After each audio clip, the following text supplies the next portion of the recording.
जय श्री कृष्ण भक्तों। आज आप सबके समक्ष एक अद्भुत भक्त की कथा लेकर हम आए हैं। भक्त का नाम है धन्ना जाट।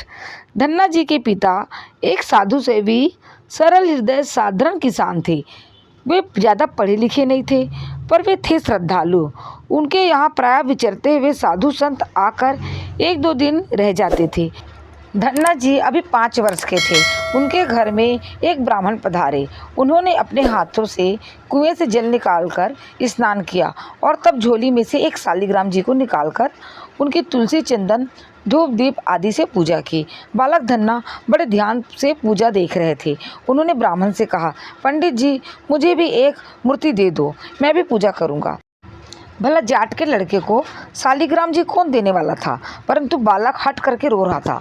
ब्राह्मण ने एक काला पत्थर पास से उठाकर देते हुए कहा, बेटा, यही तुम्हारे भगवान हैं, तुम इनकी पूजा किया करो।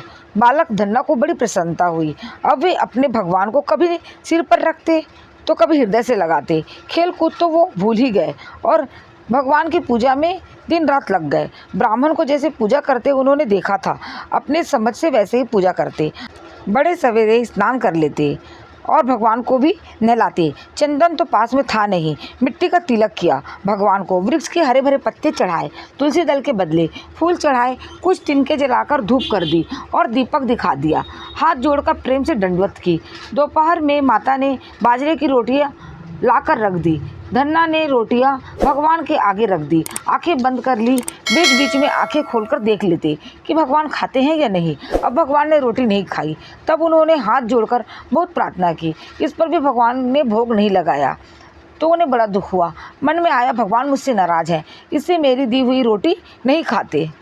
भगवान भूखे रहे और वे स्वयं खा ले, यह उनकी समझ में नहीं आ सकता था।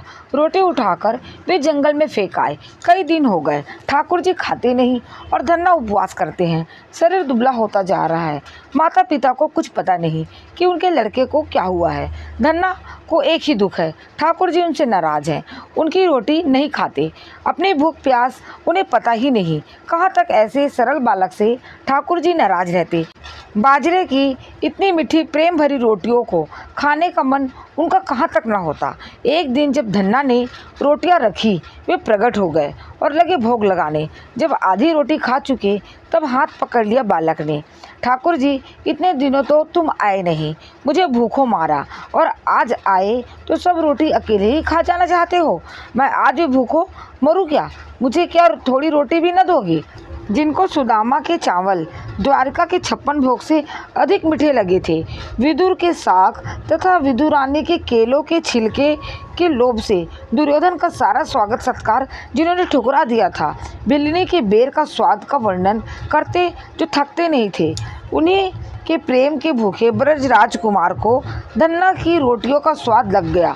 अब नियमित रूप से वे धन्ना की रोटियां नित्य भोग लगाने लगे। बाल्यकाल समाप्त होने पर धन्ना जी में गंभीरता आ गई। भगवान ने भी इनके साथ अब बाल क्रीड़ा करना बंद कर दिया। प्रभु ने इन्हें दीक्षा लेने का आदेश दिया। धन्ना जी वहाँ से काशी गए और वहाँ पर श्री रामानंदी जी से इन्होंने मंत्र ग्रहण किया। गुरुदेव की आज्ञा लेकर वे घर लौट आए। अब धन्ना जी को सर्वत्र सब में अपने भगवान के दर्शन होने लगे।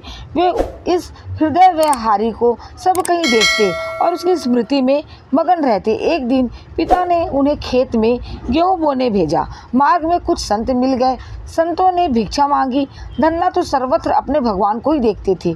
भूखे संत मांग रहे थे। ऐसे समय धन्ना जी चुकने वाले नहीं थे। वह स्वयं भगवान हमसे सेवा चाहते हैं, यह सदा स्मरण रखने की बात है। जो ऐसा अवसर पाकर चूक जाते हैं उन्हें पश्चाताप करना पड़ता है। धन्ना ने समस्त गेहूँ संतों को दे दिया। गेहूँ संतों को दिया है, यह जानकर माता पिता असंतुष्ट होंगे, उन्हें दुख होगा।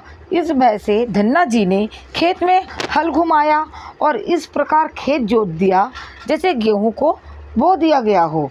घर आकर उन्होंने कुछ कहा नहीं, परंतु धन्ना ने भूमि में खेत में गेहूँ बोया हो या न बोया हो, उस खेत में तो बो ही दिया था। जहाँ बोए बीज का भंडार कभी घटता नहीं।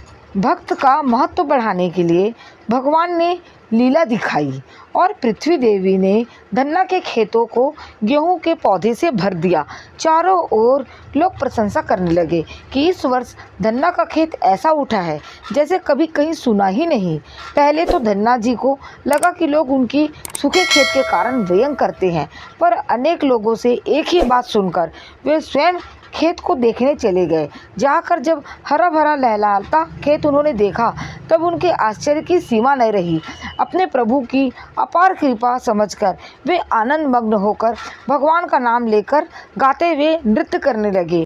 गाते हुए कहने लगे, राम जी की चिड़िया, राम जी का खेत, खा रे चिड़िया भर भर पेट। धन्ना जाट इस प्रकार सब में भगवत दर्शन करते थे। प्यारे भक्तों, यदि आपको हमारी कथा अच्छी लगी हो तो प्लीज़ लाइक, शेयर और सब्सक्राइब ज़रूर करिए और साथ में हमें कमेंट करके ज़रूर बताइए। जय श्री कृष्ण भक्तों।